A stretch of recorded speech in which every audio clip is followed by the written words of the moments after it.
बन गया है अल सल्वाडोर, जिसने अपने यहां पर लीगल टेंडर के रूप में यानी आधिकारिक मुद्रा के रूप में बिटकॉइन को अपना लिया। आपको याद होगी मैंने जून में भी यह खबर पढ़ाई थी आपको कि अल सल्वाडोर ऐसा करेगा, लेकिन साथियों ऐसा कर दिया है। 7 सितंबर 2021 को अल सल्वाडोर दुनिया का पहला देश बन गया जहां पर आधिकारिक मुद्रा के रूप में बिटकॉइन ने चलना शुरू कर दिया। बिल्कुल वैसे ही जैसे इंडिया में रुपया चलता है, अमेरिका में डॉलर चलता है, यूके के अंदर पाउंड चलता है, यूरोप की अधिकांश कंट्रियों में यूरो चलता है, जापान में येन चलता है, बिल्कुल वैसे ही अल सल्वाडोर में बिटकॉइन चलेगा। एक ऐसी लीगल मुद्रा जिसे कि कोई भी देश यह दावा नहीं करता कि वो खुद बनाता है, उस बनाने वाली करेंसी को जिसने उसने खुद नहीं बनाया, जिसके ऊपर उसका खुद का कंट्रोल नहीं है, लेकिन उसने कहा है कि ये इसको पूरी तरह से उपयोग में लेने के लिए तैयार है और सरकार ने इसको स्वीकार करना भी शुरू कर दिया है। तो आज के सेशन में हम ये जानना चाहेंगे क्या होता है लीगल टेंडर का मतलब, या फिर क्या है लीगल नोट्स, आप जानेंगे। इसके साथ साथ आप ये भी जानेंगे कि क्या इसके साथ जुड़े हुए रिस्क हैं, क्या भारत को भी बिटकॉइन अपना लेना चाहिए, बिटकॉइन को अपनाने में क्या क्या मुश्किलें हो सकती हैं, दुनिया अल सल्वाडोर के ऊपर निगाहें लगाकर क्यों बैठी है, क्यों अल सल्वाडोर के अंदर 2/3 पॉपुलेशन इस बात का विरोध कर रही है, तमाम बातें जानेंगे। लेकिन इस बीच में अल सल्वाडोर के नागरिकों को वहां के जो राष्ट्रपति हैं उनके द्वारा मेरे प्यारे साथियों प्रति व्यक्ति $30 दिए गए हैं ताकि वो मतलब बिटकॉइन को खरीद सके या बिटकॉइन के अंदर अपना इन्वेस्टमेंट कर सके, ट्रांजैक्शन के लिए बिटकॉइन यूज कर सके। यहां पर सरकार ने अपना, जैसे अपन ने एक फोन पे या फिर पेटीएम जैसा वॉलेट बना रखा है, ऐसे ही इन्होंने अपने यहां पर क्रिप्टो करेंसी के लिए एक वॉलेट बनाया है जिसका नाम चीवो रखा गया है, CHIVO, चीवो नाम से इनके यहां पर एक इलेक्ट्रॉनिक वॉलेट बनाया गया है। तो इन सभी बातों के बारे में आज चर्चा करेंगे। क्यों नायब बुकेले का यह प्रयोग, जो कि यहां अल सल्वाडोर के राष्ट्रपति हैं जिनका नाम है नायब बुकेले, उनके इस प्रयोग को दुनिया बड़े ही संदेह की नजर से देख रही है। तमाम बातों के बारे में विस्तार पूर्वक अध्ययन आज के सेशन में करते हैं। पहली सबसे इंपॉर्टेंट बात, यह ना केवल अंतरराष्ट्रीय संबंधों के लिए जरूरी है अपितु यह सवाल इकोनॉमिक्स में भी बहुत ज्यादा मायने रखता है। चर्चा करते हैं। दुनिया का पहला देश बन गया है एल सल्वाडोर। कहां है यह देश, आइए मैं बताता हूं। दुनिया में पहला देश, कई बार मतलब अगर हम बोले तो वन डे एग्जामिनेशन का तो सवाल यहीं से खत्म हो गया कि बिटकॉइन को अपनाने वाला पहला देश कौन सा हो चुका है आधिकारिक रूप से, तो यह एल सल्वाडोर हो चुका है। अब सवाल यह है कि क्या है इस बात के मायने, आधिकारिक रूप से अपनाने का मतलब क्या होता है। पहले मैं आपको बता देता हूं कि अल सल्वाडोर है कहां पर, फिर हम आगे की चर्चा करेंगे। साथियों, जब हम अमेरिका का मैप देखते हैं तो हमें अमेरिका का मतलब, जब हम लोग जीके नहीं पढ़ा करते थे तब तक हमारे लिए अमेरिका का मतलब संयुक्त राज्य अमेरिका हुआ करता था। जब थोड़ा हिस्ट्री मतलब ज्योग्राफी पढ़ने लगे, वर्ल्ड ज्योग्राफी समझ में आने लगी, तब समझ में आया कि नहीं, उत्तरी अमेरिका अलग है, दक्षिणी अमेरिका अलग है, संयुक्त राज्य अमेरिका अलग है और लैटिन अमेरिका अलग है। यानी 4 प्रकार के अमेरिका हमें नजर आए। तो इन साथियों चारों प्रकार के अमेरिकाओं को एक बार इस मैप में देख लीजिए। ये मैप के अंदर जो आपको इक्वेटर से ऊपर की तरफ अमेरिका दिख रहा है, दैट इज नॉर्थ अमेरिका, जिसमें बड़े देशों में कनाडा, USA और मेक्सिको शामिल है। ऐसे ही इक्वेटर के नीचे की तरफ जो देश हैं इनका नाम साथियों साउथ अमेरिका है। साउथ अमेरिका और नॉर्थ अमेरिका, इन दोनों के बीच में जो जोड़ने वाली लाइन है, ज्योग्राफी में इसे इस्थमस कहा जाता है। एक ऐसा लैंड खंड या एक ऐसा लैंड का टुकड़ा जो कि 2 बड़े लैंड मास को आपस में जोड़े, इस्थमस कहलाता है। साथियों, इस इस्थमस के अंदर एक देश है जिसका नाम है एल सल्वाडोर। साथियों, ये वाली जो जगह आपको दिख रही है, सामान्यतया ये वाला मिडिल अमेरिका के नाम से जाना जाता है और इस मिडिल अमेरिका के अंदर एक देश है, इसका नाम है एल सल्वाडोर। बहुत छोटा सा देश है। साथियों, इस बहुत छोटे से देश को अगर हम गूगल अर्थ पर देखना चाहें तो आपको कुछ इस प्रकार से नजर आ जाएगा कि इसके एक तरफ समुद्र नजर आ रहा है। एल सल्वाडोर जो कि बहुत ही छोटा सा देश है, इस बहुत छोटे से देश के अंदर जो इसकी कुल GDP है उसका 1/5 हिस्सा ये लोग अमेरिका से कमाकर लेके आते हैं। अर्थात इस देश के अंदर जो कमाई होती है वो कमाई यहां के नागरिकों के द्वारा यूएसए के अंदर जॉब करके की जाती है। यानी कि इस देश में जो असली धन है वो जैसे नेपाल के अंदर अधिकांश लोग इंडिया से पैसे कमा के जाते हैं, ऐसे ही एल सल्वाडोर में अधिकांश लोग यूएसए से पैसा कमा के जाते हैं। यहां पर लीगल करेंसी के रूप में आज बिटकॉइन अपनाया गया है, लेकिन ऑलरेडी यहां पर जो धन चलता था या फिर जो मुद्रा थी इस देश की, जैसे इंडिया के अंदर इंडियन रुपी चलता है, ऐसे ही साथियों यहां पर अमेरिकी डॉलर चलता था। यानी इस देश के पास ओरिजिनली अपनी कोई भी करेंसी पहले भी नहीं थी। अब यहां पर साथियों ओरिजिनल करेंसी में जो चलता था वो यूएस का डॉलर ही था। यानी कि ये जगह ऑलरेडी डॉलराइज्ड सिटी थी। डॉलराइज्ड का मतलब इस देश ने अमेरिका की करेंसी को ही अपनी करेंसी माना हुआ था। साथियों एक अनुमान के मुताबिक यहां पर एक साल में 6 बिलियन डॉलर, एक साल के अंदर 6 बिलियन डॉलर अमेरिका से कमा करके लोग यहां पहुंचते हैं। अगर दुनिया के अंदर पैसे कमाने वालों की अंदाजा लगाया जाए तो आप इस अंदाजे को यहां देख सकते हैं। साथियों ये है नायब बुकेले जो यहां के राष्ट्रपति हैं। मैं आपको बताऊंगा कि दुनिया में सबसे ज्यादा जो धन कमा करके लोग अपने देश में लाते हैं, जिसे हम रेमिटेंसेस कहते हैं, विदेशों द्वारा संप्रेषित धन कहते हैं, उसमें एल सल्वाडोर का स्थान टॉप 10 में आता है। आप अगर देखें तो एल सल्वाडोर यहां 8वें नंबर पर आता है। अगर आप देखें जो कि अपने यहां पर विदेशी रेमिटेंसेस पर ही पूरी तरह डिपेंडेंट हैं, यानी जिनकी इकोनॉमी में बहुत बड़ा हिस्सा विदेशों से कमाया गया धन है, उनमें टॉप 10 के अंदर एल सल्वाडोर आता है, जिसका लगभग जीडीपी का 1/5 हिस्सा यानी लगभग 20 से 21% धन विदेशों से कमाकर लाया जाता है। यानी विदेशी मुद्रा पर आधारित यह देश है।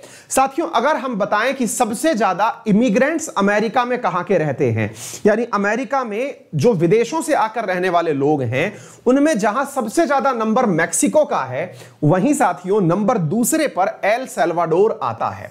साथियों अमेरिका के अंदर जो एल सल्वाडोर के लोग हैं, ये सबसे ज्यादा यानी मैक्सिको के बाद जो हाईएस्ट नंबर अमेरिका में लोग रहते हैं वो एल सल्वाडोर के हैं। तो अर्थात ये बात निकल करके आती है कि ये देश पूरी तरह अमेरिका पर डिपेंडेंट है। अब इससे मायने क्या निकलते हैं? मायने ये निकलते हैं कि साथियों ये जो व्यक्ति आपको दिखाई दे रहा है, इनका नाम है नायब बुकेले। 40 साल के यंग नेता हैं। इन्होंने अनाउंसमेंट में कहा कि हम लोग ये काम करने जा रहे हैं।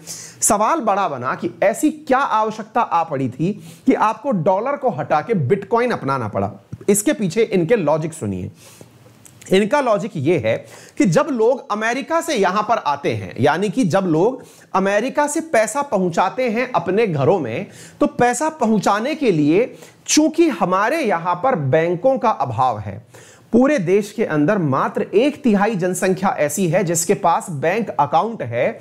ऐसी स्थिति में यह कमाया हुआ जो धन है यह सही मायने में हमारे देश तक नहीं पहुंच पाता। रास्ते में ही 6 बिलियन जो डॉलर हमने भेजे, उसमें से 440 मिलियन डॉलर, दोबारा सुनिएगा, 6 बिलियन डॉलर में से 440 मिलियन डॉलर जो है, ये 440 मिलियन डॉलर रास्ते में लोग ट्रांसपोर्टेशन में खा जाते हैं। मतलब एक प्रकार से ऐसे कि अगर मुझे इंडिया धन भेजना है अमेरिका से, तो मैं जिसके माध्यम से भेजूंगा वो बिचौलिया बीच में ही पैसा खा जाएगा। तो ऐसी स्थिति में इनका कहना है कि डॉलर सही मायने में यहां तक पहुंच नहीं पा रहा था।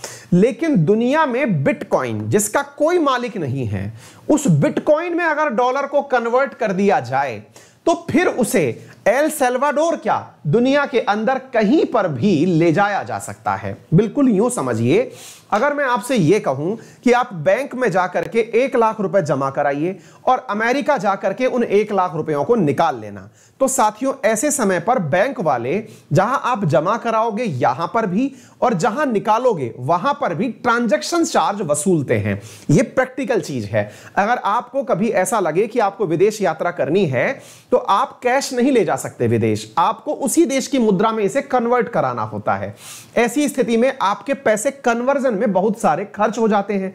ऐसी स्थिति में बैंक की अपनी लिमिट होती है। लेकिन जरा विचार करिए, अगर आपको मैं यह कह दूं कि इंडिया में भी आप उसी करेंसी को यूज कर सकते हैं जो विदेश में कर सकते हैं, तो ऐसी स्थिति में कन्वर्जन चार्ज नहीं लगेंगे। इन्होंने इसी चीज पर दिमाग लगाया है। इन्होंने कहा कि जब पूरी दुनिया के अंदर बिटकॉइन चल रहा है, तो बिटकॉइन की स्थिति में अमेरिका में जो इनका व्यक्ति रहता है, अगर वो अपने डॉलर को बिटकॉइन में कन्वर्ट करे और बिटकॉइन में कन्वर्ट करके एक मैसेज के माध्यम से अल सल्वाडोर भेज दे, तो यहां पर किसी भी प्रकार का कोई चार्ज नहीं लगा और एल सल्वाडोर के अंदर बिटकॉइन आ गया। अब बड़ा सवाल है कि जब बिटकॉइन आ गया तो इसे क्या वापस डॉलर में कन्वर्ट करना पड़ेगा? बोले नहीं। अब मैं दुकानदारों से कहता हूं कि वो बिटकॉइन में ही पेमेंट स्वीकार करें।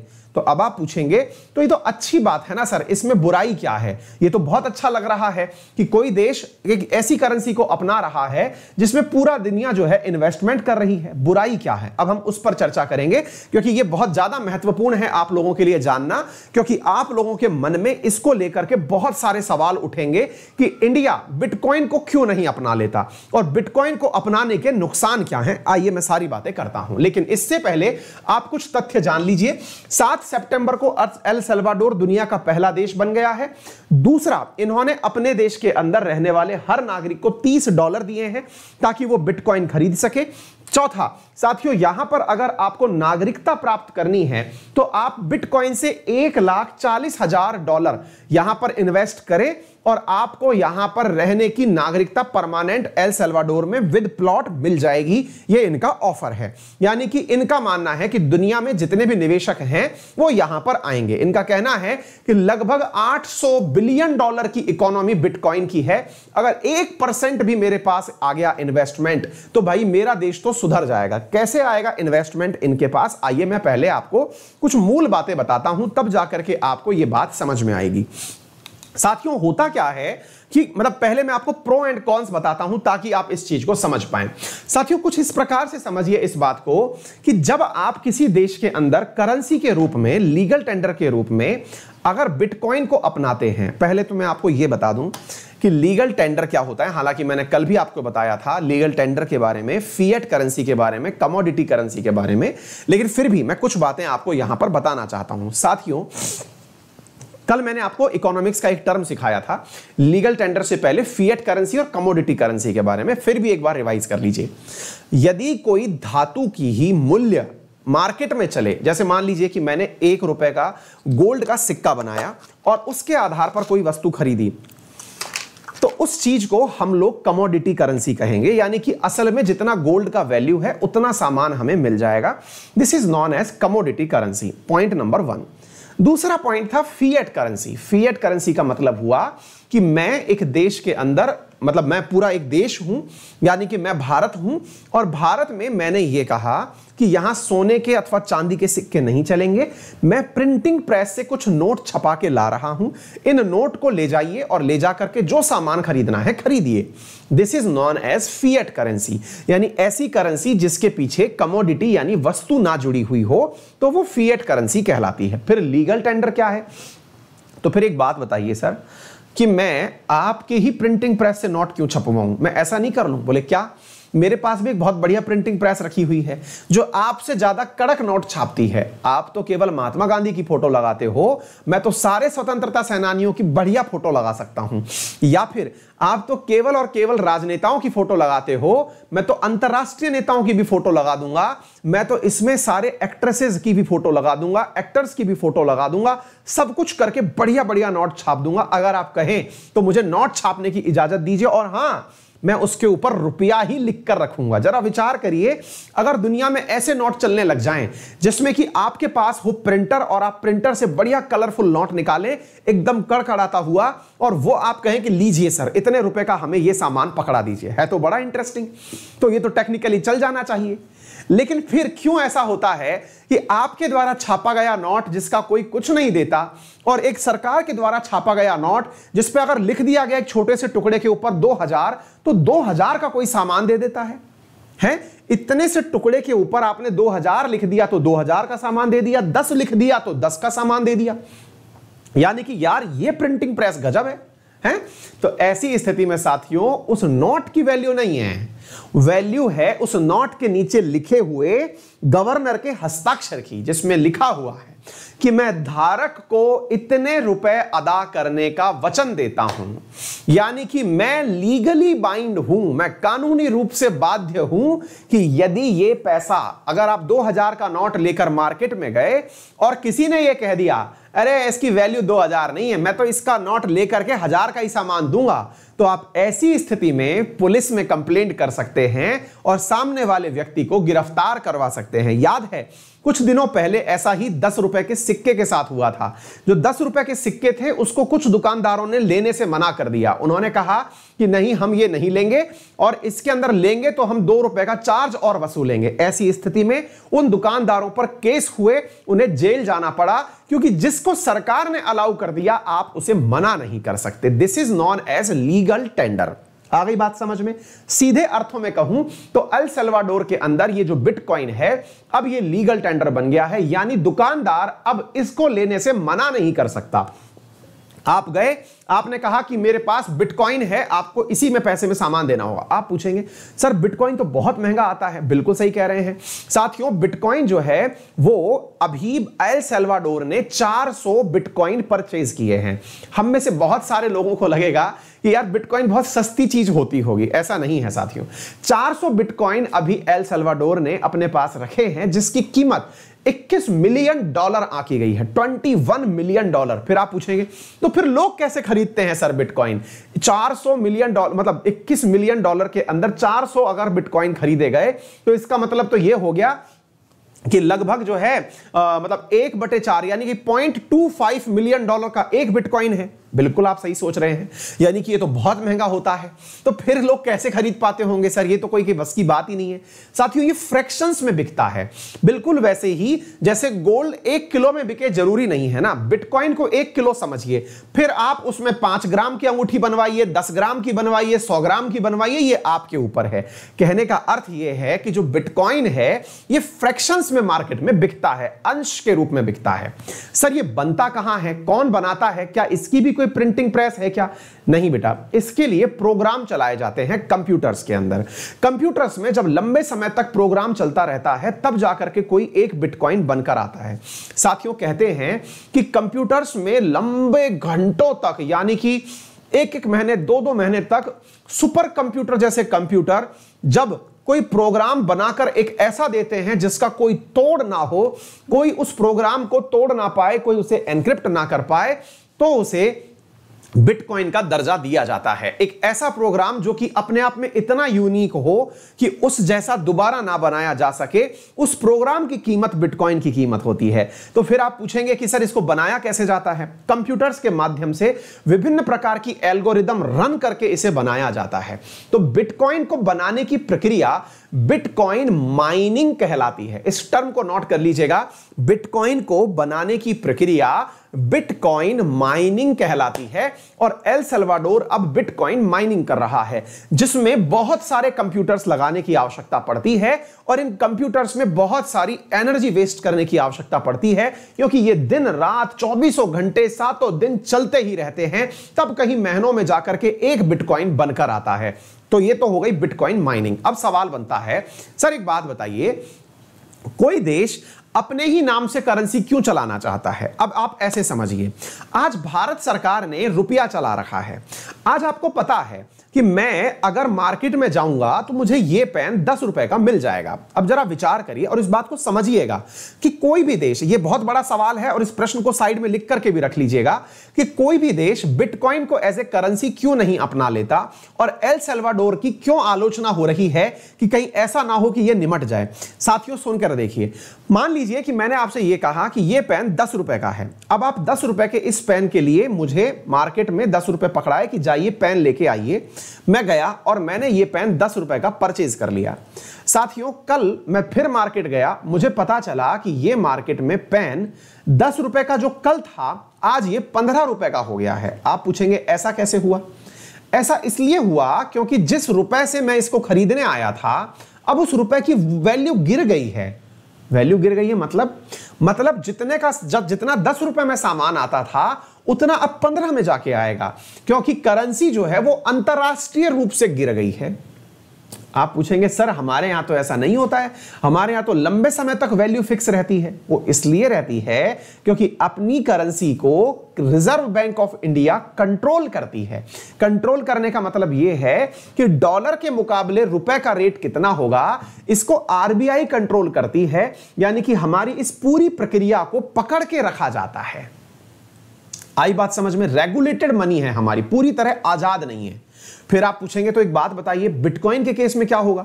यही तो सबसे बड़ी चिंता है लोगों को कि जब बिटकॉइन के बारे में इन्होंने ख्याल लिया था, उस समय बिटकॉइन 67,000 रुपए का बिक रहा था। आज वो बिटकॉइन घट करके 34,000 रुपए का रह गया है। ऐसे समझ के देखिए कि जो बिटकॉइन इतने रुपए का था वो घट करके अगर आधे दाम पर रह गया तो मार्केट के अंदर तो पूरी तरह भूचाल आ जाएगा। आपको पता ही नहीं चल रहा, आप कल सुबह उठते हैं और आपको पता चला कि बिटकॉइन का भाव बढ़ गया है। ऐसे समझिए, बिटकॉइन का भाव बढ़ता कैसे होगा जरा यूं समझिए। मैंने कहा मेरे पास एक बिटकॉइन है, आप मेरे पास आए, आपने कहा कि मुझे यह खरीदना है। मैंने कहा ठीक है आप खरीद लीजिए। आपने कहा कि मैं इसे 100 रुपए में खरीदूंगा। एक और व्यक्ति आया, उसने कहा कि मैं 110 रुपए में इसे खरीदूंगा। ऐसे करते करते यह भाव चढ़ता गया और यह 200 रुपए में जाके बिक गया। लेकिन कल के दिन ऐसा हुआ कि जिसने इसे 200 रुपए में खरीदा था, अब वो बोलता है कि मैं इसे बेचूंगा। कोई खरीदार हो तो बताए। उसने कहा कितनों में बेचोगे? बोले 200 रुपए में। बोले यार 200 तो नहीं है। बोले कितने हैं? बोले 150 हैं। अब आपकी आवश्यकता बहुत थी, आपने 150 में बेचने का निर्णय ले लिया। जैसे ही निर्णय लिया तुरंत साथियों ये 150 का हो गया और मार्केट में भाव गिर गया। यानी कि एक ऐसा पदार्थ जिसकी भाव को सरकार कंट्रोल ही नहीं कर रही है। तो जरा सोचिए कि एल सल्वाडोर ने कितना बड़ा रिस्क ले लिया है। साथियों इस रिस्क का अंदाजा इस तरह से लगा सकते हो कि एल सल्वाडोर के अंदर कई न्यूज एजेंसीज ने सर्वे कराया तो यह पाया कि यहां की 2/3 पॉपुलेशन ऐसी है जो ये बुकेले जो हैं यहां के राष्ट्रपति, इनका समर्थन नहीं करती है बिटकॉइन को करेंसी बनाने के मामले में। तो उम्मीद है आप लोगों ने प्रॉपर तरीके से बहुत सारी बातें सीख ली होंगी। लीगल टेंडर क्या होता है ये मैंने बता दिया, ये मैंने आपको सारी बातें बता दी, क्या कुछ होने वाला है। फिएट करेंसी क्या होती है, मॉनेटरी करेंसी क्या होती है, कमोडिटी करेंसी क्या होती है, ये मैं बता चुका। लीगल टेंडर क्या होता है ये मैं बता चुका। और इस प्रकार से साथियों बहुत सारे कंप्यूटर लगा करके बिटकॉइन को बनाया जाता है। इस प्रक्रिया को बिटकॉइन माइनिंग कहा जाता है, बिटकॉइन का खनन कहा जाता है। और इसके अंदर बहुत सारी ऊर्जा जो है वो इन्वेस्ट होती है और इस एनर्जी की वजह से पर्यावरण को भविष्य में बहुत ज्यादा नुकसान अपेक्षित है। लोग मानते हैं कि पूरी दुनिया के अंदर बिटकॉइन माइनिंग से 60 मिलियन टन प्रति वर्ष कार्बन का उत्सर्जन होता है, क्योंकि इसके लिए जितनी इलेक्ट्रिसिटी आवश्यक है उसके लिए जितने पेड़ पौधों को जलाना पड़ेगा, उससे उत्सर्जित होने वाली कार्बन की मात्रा 60 मिलियन टन है। यह आपको तथ्यात्मक रूप से पता होना चाहिए, ठीक है ना। तो यह है साथियों, हां बिटकॉइन में पेमेंट किस टेक्निक से होता है? तो ब्लॉकचेन टेक्निक से होता है। वर्ष 2020 के प्रीलिम्स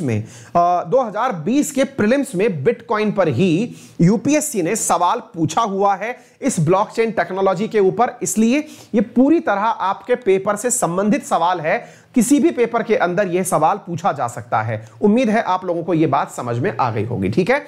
चलिए बढ़ते हैं साथियों अगले प्रश्न की तरफ और ये सारी जानकारियों को लेकर के अगले प्रश्न की तरफ यात्रा करते हैं। उम्मीद है एल सल्वाडोर के द्वारा किया गया जो कदम है उसके रिस्क क्या हैं वो भी आपको समझ में आ गए होंगे, इसने क्यों किया वो भी समझ में आ गया होगा। और भविष्य में दुनिया के लोग इस पर नजर इसलिए लगा के बैठे हैं कि अगर एल सल्वाडोर सक्सेसफुल हो गया तो फिर लिमिटेड समय में ही सही बहुत सारे देश जो हैं इसे पायलट प्रोजेक्ट मान करके अपने यहां पर भी अपनाने से नहीं चूकेंगे। तो हम भी इस समय के इंतजार में हैं कि एक बार देखते हैं ये प्रयोग कितना सफल और असफल रहता है, ठीक है ना।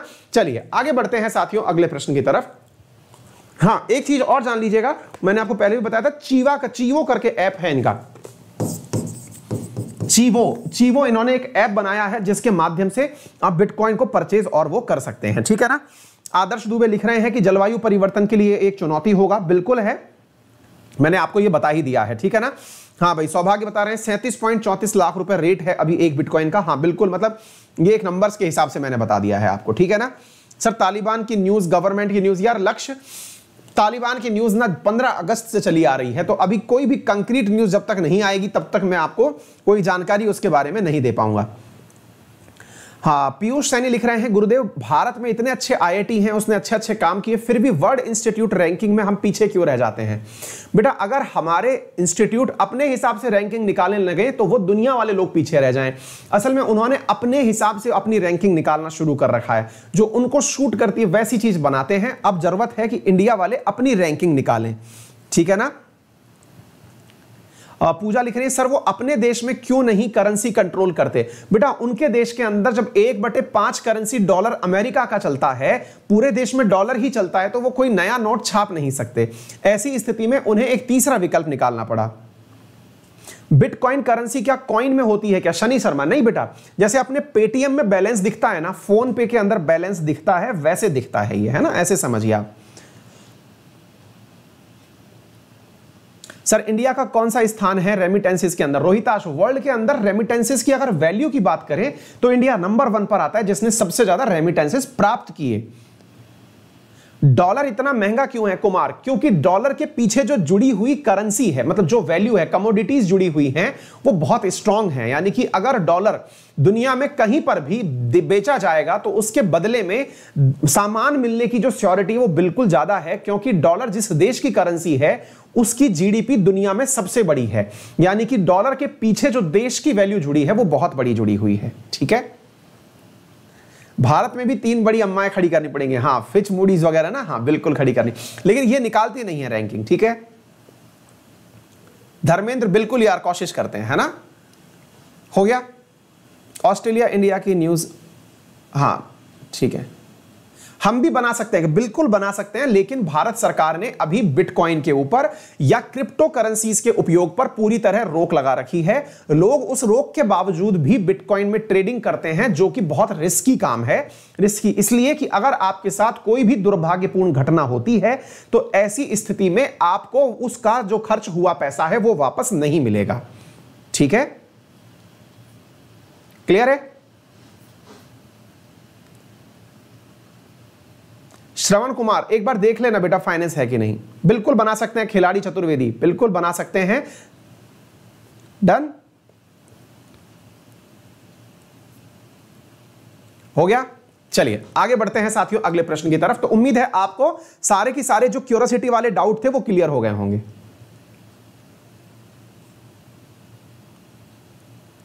Sir I have doubt, bitcoin की माइनिंग करते हैं तो उसका मालिक कौन होगा? राधे कुशवाहा, बेटा बिटकॉइन का जो भी माइनिंग करेगा वो मालिक बन जाएगा। अगर आपने मशीनें लगा दी तो आप खुद जो बना करके लाएंगे क्रिप्टो करेंसी, आप मालिक हो जाएंगे उसके। लेकिन बनाने में बहुत बड़ा इन्वेस्टमेंट चाहिए। जैसे कि मैं मतलब कुछ ऐसे लोगों को जानता हूं जो इथेरम के अंदर माइनिंग कर रहे हैं, मेरे कुछ नॉन है, 50 लाख रुपए से ऊपर का इन्वेस्टमेंट है, तब जाकर के 2 इथेरम बन करके आए। उनके बहुत लंबा समय लगा, पूरे टाइम मशीनें चलती रही तब जाकर बन के आए।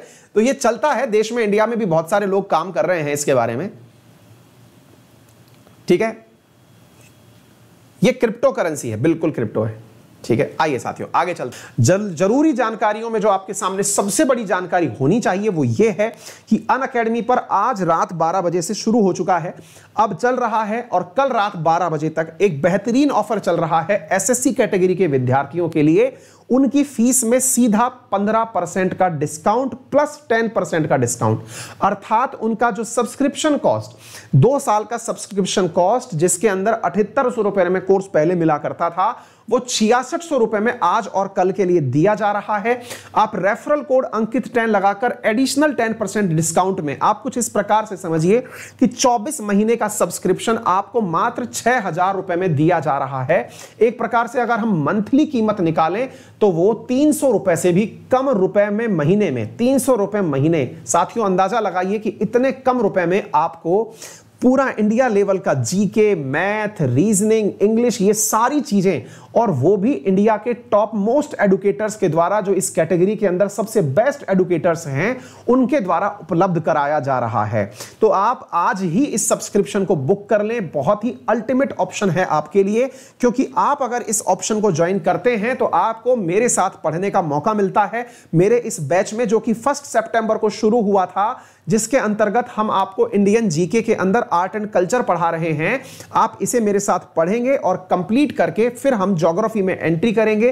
पूरा डिटेल कोर्स आप पढ़ पाएंगे। जो मेरी क्लासेस निकली हैं वो भी आपको इसके अंदर मिल जाएंगी। आप इसे आज ही ज्वाइन कर लें। यूजिंग माय रेफरल कोड अंकित10 आपको 10% का डिस्काउंट भी मिलता है। इसके अलावा जितने भी एडुकेटर्स जो यहां मैथ पढ़ा रहे हैं, रीजनिंग पढ़ा रहे हैं, इंग्लिश पढ़ा रहे हैं, उन सबकी क्लास भी आपको यहां मिलती है।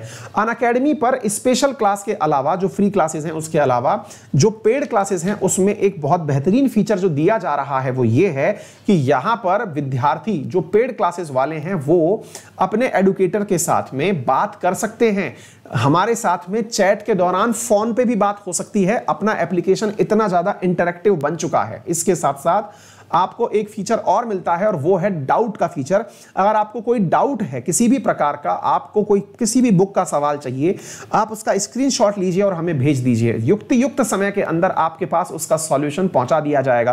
तो इतने बेहतरीन फीचर के साथ में आपके सामने हमारे ये एप्लीकेशंस उपलब्ध हैं। उम्मीद है आप इसे जरूर उपयोग में लेंगे। इसके लिए गूगल प्ले स्टोर पर जाएं, अनअकैडमी लर्निंग एप्लीकेशन मोबाइल में अपने इंस्टॉल करें। गूगल प्ले स्टोर पर आपके लिए यह उपलब्ध है, आप इसे डाउनलोड कर लें और डाउनलोड करने के बाद में वहां पर गोल सेलेक्ट करें, एसएससी एग्जाम, फीस के ऑप्शन पर जाएं, रेफरल कोड डालें और 10% डिस्काउंट के साथ में आप सेशन को परचेज कर लें। अगर आपको किसी भी प्रकार की असुविधा होती है तो हमारा टेलीग्राम चैनल है अंकित अवस्थी सर, आप उसे ज्वाइन कर लें, जहां पर आपको डिस्क्रिप्शन में सारी डिटेल दी गई हैं। आप वहां से हमसे कांटेक्ट भी कर सकते हैं। कोई भी जानकारी अगर आपको चाहिए तो आप वहां से प्राप्त कर सकते हैं। फिलहाल के लिए इतना ही। अपना ख्याल रखें, बड़ों का सम्मान करें, छोटों को प्यार दें, अपना व्यक्तित्व इस प्रकार से विकसित करें कि महिलाएं आपके साथ सुरक्षित महसूस करें। धन्यवाद।